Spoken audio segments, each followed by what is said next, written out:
आता देवदर्शनाला सुरुवात झालेली आहे। खऱ्या अर्थाने आजचा दिवस सुरू होतो आहे। वडाळ्याच्या ज्या उमेदवार आहेत ठाकरेंच्या श्रद्धा जाधव त्या सकाळी सकाळीच सिद्धिविनायकाच्या दर्शनाला पोहोचल्या आणि त्यांनी आपण स्वतः निवडून येऊच आणि महाविकास आघाडीचं सरकार पण यावं अशी प्रार्थना केलेली आहे। त्यांच्याशी आमचे प्रतिनिधी निखिल चव्हाण यांनी बातचीत केली, बघूया। वडाळा विधानसभेच्या उमेदवार आपल्यासोबत आहेत ठाकरे गटाच्या। ताई, काय सांगाल, आज सकाळी या ठिकाणी सिद्धिविनायकचं दर्शन घेतलेलं आहे। सिद्धिविनायकच्या चरणी काय प्रार्थना केलेली आहे, आज निकाल देखील अर्थातच सिद्धिविनायकाच्या चरणी प्रार्थना केली। मला तर विजय मिळालाच पाहिजे, पण महाविकास आघाडीचा पण विजय झाला पाहिजे आणि पुन्हा सरकार महाविकास आघाडीचं व्हायला पाहिजे असं मी बाप्पाकडे साकडं घातलेलं। अनेक वर्ष झालं तुम्ही महापालिकेमध्ये देखील होतात, त्या ठिकाणी तुम्ही महापौर पद देखील भूषवलेलं आहे। कसं बघताय आता ही विधानसभेची निवडणूक आणि आमदार म्हणून लोकांची सेवा करा? नक्कीच, कारण गेले कित्येक वर्ष 30 वर्ष मी लोकांची सेवा करते, त्यामुळे लोकांची सेवा करण्यामध्ये मी कुठे कमी पडले असं मला वाटत नाही। फक्त तेव्हा नगरसेविका म्हणून केलं, माझी महापौर म्हणून केलं, वेगवेगळ्या कमिट्यांचे अध्यक्ष म्हणून केलं। माननीय पक्षप्रमुख उद्धवजींनी जी जबाबदारी दिली ती अतिशय समर्थपणे आणि सार्थपणे पेलली। जी संधी दिली त्या संधीचं सोनं दिले। आता आमदारकीची संधी दिली आहे, तर त्यामध्ये सुद्धा मी तसंच काम करेन आणि लोकांना दाखवून देईन की महिला कुठल्याही कामात कमी नाही आहे आणि उद्धव साहेबांनी दिलेला जो काही मला विश्वास आहे तो त्यांचा विश्वास मी सार्थ करून दाखवेन। लढत तर चांगल्या प्रकारे झाली, विजय कशा प्रकारे असेल, किती मार्जिननी तुम्ही या ठिकाणी असेल? मार्जिन आपण बघूया, पण किमान 5000 पेक्षा जास्त मताधिक्याने मी निवडून येईल। नक्कीच, धन्यवाद बोलल्याबद्दल। या ठिकाणी आपण पाहिलं तर हा संपूर्ण जो विश्वास आहे तो श्रद्धा जाधव यांनी व्यक्त केलेला। सिद्धिविनायक चरणी जवळपास 30 मिनिटं प्रार्थना केल्याचं असल्याचं देखील श्रद्धा जाधव यांनी सांगितलेलं असताना 5000 मतांनी लीड मिळणार देखील विश्वास व्यक्त केलेला आहे। व्हिडिओ न्यूज विकास निखिल चव्हाण, पुढारी न्यूज, मुंबई।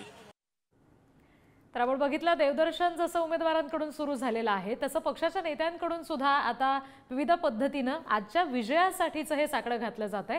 ठाकरेंच्या शिवसेनेचे नेते अंबादास दानवे यांनी मशालीची, जे त्यांचं निवडणूक चिन्ह आहे, त्याची पूजा केलेली आहे।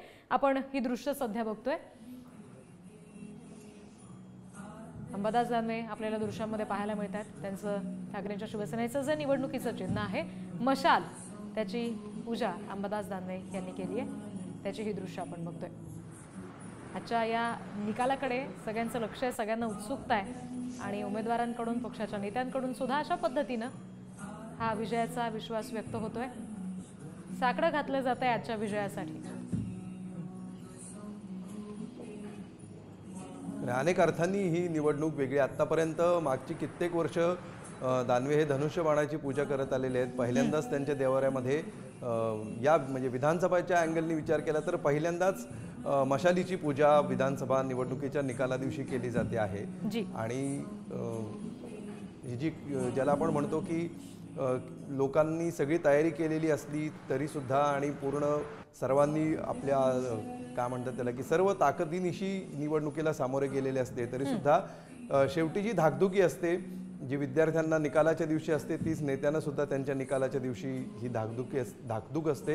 आणि त्यामुळे सर्व प्रकारे आपल्या विजयासाठी प्रार्थना करणं, कुठलीही शक्यता मागे न ठेवणं, या सगळ्यासाठी सध्या नेते कशा प्रकारे प्रयत्नशील आहेत हे आपण पाहतो आहोत।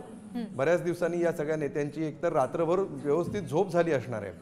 गेले अनेक दिवस प्रचारासाठी रात्री उशिरापर्यंत जागणारे आणि सकाळीपासून प्रचार सभांमध्ये स्वतःला झुंपून घेणारे हे सगळे नेते आता काल मतदान पार पडल्यानंतर काल रात्रीची शांत झोप आणि आज सकाळची देवपूजा, मग त्यानंतर आता पेटपूजा होईल आणि मग प्रत्यक्ष निकालाला सुरुवात होईल। अगदी